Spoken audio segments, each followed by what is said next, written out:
Bonjour, amigo mon bio. Welcome to Mike's Organic Cafe.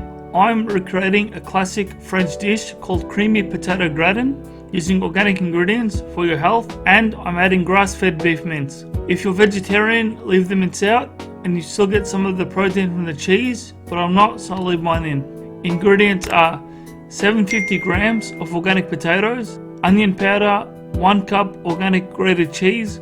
I'll be using 3 cheeses mixed together because it's better flavor in my opinion. 500 grams 70% protein to 30% fat organic beef mince, and 1 tub 200 grams of organic cream, and sea salt and herbs of choice. I'm using cayenne pepper, chili powder, oregano and sea salt. Butter chicken would make it heavenly.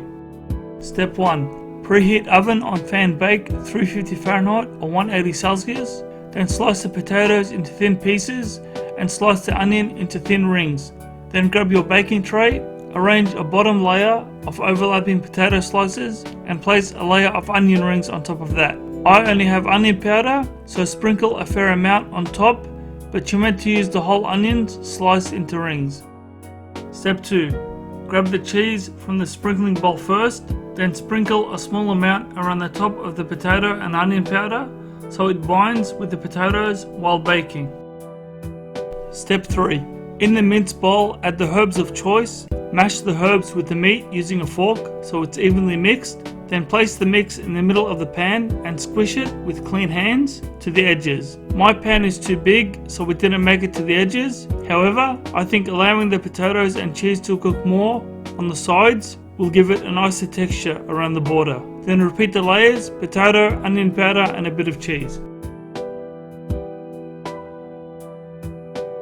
Step 4. The final touch is to grab your cream and pour it over the top of the onion and potato. Then sprinkle the remaining cheese evenly on top, then bake for 40 to 50 minutes, or until the cheese on top is golden brown. If your potatoes are still crunchy when you cut into them, put them back in the oven for an extra 10 minutes, unless you like yours that way. I used an oven-safe large frying pan. It seemed like the perfect size, but if you have a large round baking tray, use that. A simple side dish turned into a hearty organic meal on a cold day, post-workout or after long fast. Enjoy and be seeing you.